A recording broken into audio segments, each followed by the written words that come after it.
नमस्कार आणि स्वागत आहे माझ्या YouTube चॅनलवर एनर्जी ओरॅकल कार्ड डेक मधून। आज आपण बघणार आहोत कॉन्ट्रॅक्ट या कार्डचा सखोल अर्थ, याचा तुमच्या जीवनावर होणारा परिणाम आणि त्याचे लाईट आणि शॅडो ॲस्पेक्ट्स।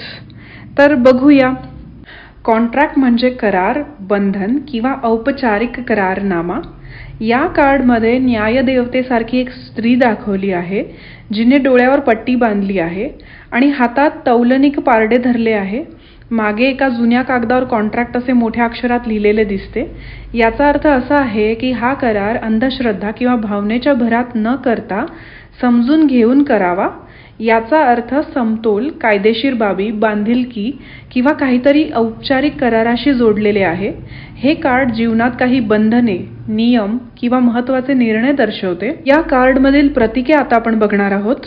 डोळ्यावरची पट्टी ही न्यायसंगत आणि निष्पक्ष निर्णय घेणे हे दर्शवते। तोलणी करणारे पारडे समतोल, न्याय आणि जबाबदारी दर्शवते। पुरातन कागद व पुस्तके पारंपरिक नियम, कायदेशीर बंधने किंवा आधीपासून अस्तित्वात असलेले करार दर्शवते। आता हे कार्ड अपराईट असल्यावर त्याचा काय अर्थ होतो? जेव्हा तुम्ही कार्ड स्प्रेड करता, शफल करता आणि त्यातून कार्ड सरळ निघते तेव्हा त्याचा काय अर्थ होतो हे आता आपण बघणार आहोत। अपराईट कार्ड हे दर्शवते की तुमच्या जीवनात कोणता तरी महत्त्वाचा करार किंवा बंधन येणार आहे। नवीन करार, व्यवसाय, नोकरी किंवा व्यवसायातील भागीदारी, कागदोपत्री कामकाज सुरू होण्याची शक्यता आहे। कोर्ट कचेरीचे निर्णय किंवा कायदेशीर गोष्टींशी संबंधित स्थिती येऊ शकते। एखाद्या दीर्घकालीन नात्याचा करार होऊ शकतो। लग्न, घटस्फोट किंवा इतर कायदेशीर गोष्टी होऊ शकतात। काहीतरी ठरलेले आहे आणि नियमांनुसार पुढे जावे लागणार आहे। आत्मिक किंवा कार्मिक करार होणार आहे। काही संबंध किंवा परिस्थिती कर्म धर्म संयोगाने तुमच्या जीवनात आलेली आहे। हा करार करायच्या आधी नीट विचार करा। तुम्हाला समतोलपणे, निपक्षपातीपणे निर्णय घ्यावा लागेल। जर तुम्ही कोणत्याही नवीन संधीची वाट बघत असाल तर हे कार्ड तुम्हाला सांगते की कागदोपत्री गोष्टींवर लक्ष द्या। एखादा संबंध किंवा नोकरी जोडण्याचा विचार करत असाल तर आधी सर्व अटी शर्ती तपासा। कोणत्या कार्मिक धड्यांवर तुम्ही काम करत आहात याचा विचार करा। हे कार्ड जेव्हा उलट येते म्हणजे रिव्हर्स येते तेव्हा त्याचा काय अर्थ होतो हे आता आपण बघणार आहोत। जर हे कार्ड उलटे आले तर याचा अर्थ बंधने सैल होत आहेत। एखादा अनुचित करार तुटू शकतो किंवा तुम्हाला एखाद्या गैरसोयीच्या स्थितीतून मुक्तता मिळेल।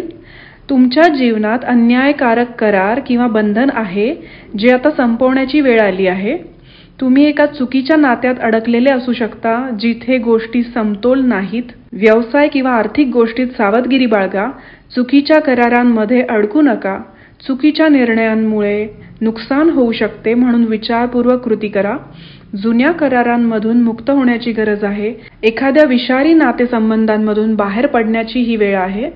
आता वेळ आली आहे की बंधने तोडण्याची आणि सत्य समजून घेण्याची। नवीन संधी येतील पण फसवणुकीपासून सावध राहा। आता आपण बघणार आहोत या कार्डचा तुमच्या जीवनातील संदर्भ। कॉन्ट्रॅक्ट कार्ड सांगते की नवीन करार करण्यापूर्वी नीट समजून घ्या। कोणत्याही नात्यात किंवा व्यवसायात न्याय व समतोल महत्त्वाचा आहे। तुम्ही कोणत्याही चुकीच्या गोष्टींमध्ये अडकलेले असल्यास त्या बंधनातून मुक्त होण्याची वेळ आली आहे। आयुष्य तुम्हाला नवीन संधी देत आहे, योग्य ती निवड करा। आणि या कार्डमधून आपल्याला काय संदेश मिळतो? जीवनातील एखाद्या मोठ्या निर्णयाबाबत तुम्ही एका मोठ्या महत्त्वाच्या टप्प्यावर आहात। कायदेशीर किंवा औपचारिक करारांबाबत सावधगिरी बाळगा। कोणत्याही संबंधात किंवा करारात प्रवेश करण्यापूर्वी स्वतःच्या अंतःकरणाचा आवाज ऐका। समतोल साधा, विचारपूर्वक निर्णय घ्या आणि न्यायप्रिय व्हा।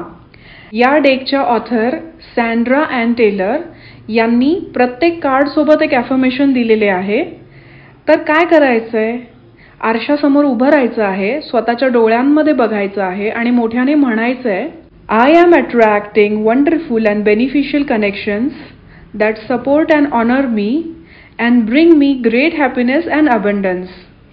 हेच तुम्ही मराठीत अशा प्रकारे म्हणू शकता, मी अद्भुत आणि लाभदायक संबंध आकर्षित करत आहे जे मला समर्थन आणि सन्मान देतात आणि मला मोठा आनंद आणि समृद्धी आणतात। जर तुम्हाला जे कम्फर्टेबल वाटेल, इंग्लिशमध्ये असेल मराठीत असेल तसं तुम्ही म्हणू शकता.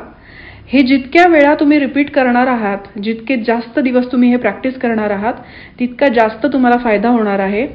तर तुम्ही कोणत्या करारात, परिस्थितीत अडकलेले आहात का? तुमच्या आयुष्यात हे कार्ड कशा प्रकारे लागू होते? कमेंट बॉक्समध्ये नक्की शेअर करा. जर तुम्हाला हे विश्लेषण आवडले असेल तर लाईक, शेअर, सबस्क्राईब करायला विसरू नका आणि बेल आयकॉन दाबायला विसरू नका. भेटूया पुढच्या व्हिडिओमध्ये. धन्यवाद.